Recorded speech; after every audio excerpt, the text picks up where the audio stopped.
আসসালামু আলাইকুম প্রিয় দর্শক, স্বাগত জানাচ্ছি বিডি চ্যানেল 4 রাতের সংবাদে। পুরো সংবাদ জুড়ে আপনাদের সাথে আছি আমি মাহফুজা পলক। শুরুতে জানিয়ে দিচ্ছি আলমগীর হোসেন সিটি সংবাদ শিরোনাম।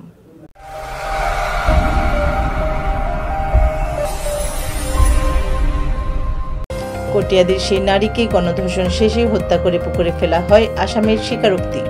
অপহরণ, ধর্ষণ, চোখ হারানো, অবশেষে বিচার না পেয়ে মারা গেল তরুণী। নান্দাইলে ধর্ষকের গ্রেফতারের দাবিতে এলাকাবাসীর মানববন্ধন।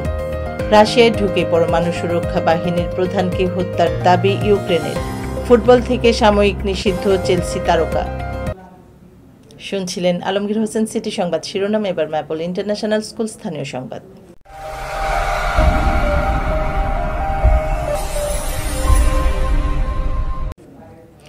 কটিয়াদীর সেই নারীকে গণধর্ষণ শেষে হত্যা করে পুকুরে ফেলা হয়, আসামের স্বীকারোক্তি।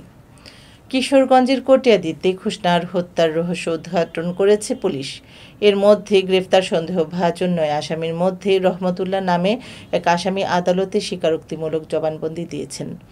কিশোরগঞ্জের senior judicial magistrate Mohammad Riazul Kawsar এর আদালতে সোমবার 164 ধারায় স্বীকারোক্তিমূলক জবানবন্দি প্রদান করা হয়।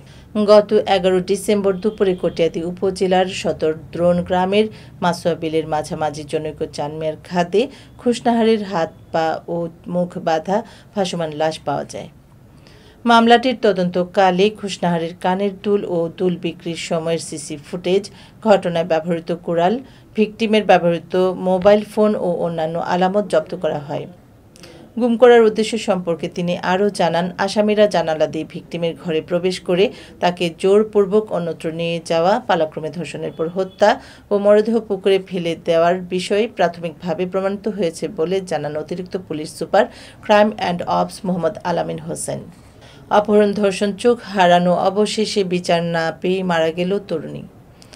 অপহরণ ও ধর্ষণের বিচারের আকুতি নিয়েই অবশেষে মারা গেল ময়মনসিংহের নান্দাইল উপজেলার সিংরোল ইউনিয়নের নারায়ণপুর গ্রামের নিরীহ কৃষক আবুল কালামের মেয়ে, মাদ্রাসার 8ম শ্রেণীর ছাত্রী পাপি আক্তার। গতকাল সকালে চিকিৎসার অভাবে নিজ বাড়িতেই সে মারা যায়। নান্দাইল মডেল থানার অফিসার ইনচার্জ ফরিদ আহমেদ পাপিয়ার মৃত্যুর বিষয়টি নিশ্চিত করেন।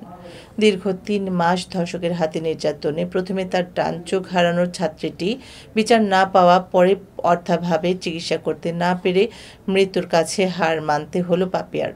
তার মৃত্যুতে এলাকায় শোকের ছায়া নেমে এসেছে। মা বাবার কাছে ফ্রিজে রাখা পাপিয়ার হারানো চোখের কর্নিয়াই এখন মেয়ের একমাত্র স্মৃতি। ধর্ষকের বিচার চেয়ে বিচার না পেয়ে নিহত পাপিয়ার বাবা মা এখন সব হারিয়ে পড়ে হতাশ ও দিশেহারা। নান্দাইলে ধর্ষকের গ্রেফতারের দাবিতে এলাকাবাসীর মানববন্ধন। ময়মনসিংহের নান্দাইলে ধর্ষক ও ভয়াবহ নির্যাতনে নিহত শিক্ষার্থী পাপিয়া আক্তারের ধর্ষক হোসাইনকে অবিলম্বে গ্রেফতার সহ সর্বোচ্চ শাস্তির দাবি জানিয়ে মানববন্ধন করেছে স্থানীয় এলাকাবাসী। আজ দুপুর 12টায় নান্দাইল উপজেলার সিংরোল ইউনিয়নের নারায়ণপুর গ্রামে নিহত ওই শিক্ষার্থীর বাড়ির সামনে নান্দাইল টু হোসেনপুর সড়কে অনুষ্ঠিত মানববন্ধনে ধর্ষকের দ্রুত বিচারের দাবি জানায় ধর্ষিতার পরিবার ও এলাকার সর্বস্তরের জনগণ। এবার জীবনদীপ হেলথ সেন্টার আন্তর্জাতিক খবর।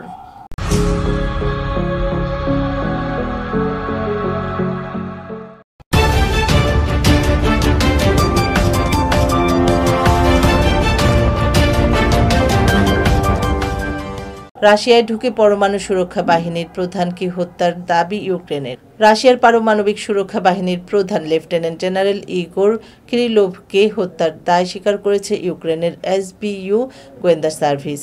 আজ সকালে তাকে স্কুটারে বোমা বিস্ফোরণ ঘটিয়ে হত্যা করা হয় বলে জানিয়েছে সংস্থাটি।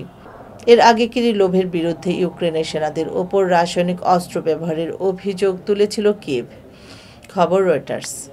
এদিন মস্কোতে একটি অ্যাপার্টমেন্ট বিল্ডিংয়ের বাইরে একটি বৈদ্যুতিক স্কুটারে বোমা লুকিয়ে রাখা হয়। এই সময় বিস্ফোরণে সহকারী সহ নিহত হন রাশিয়ার পরমাণু, জৈবিক ও রাসায়নিক সুরক্ষা ব্রিগেডের প্রধান লেফটেন্যান্ট জেনারেল ইগোর কিরিলোভ। এবার ঘরোয়া ডিজিটাল প্রিন্টার্স খেলার খবর।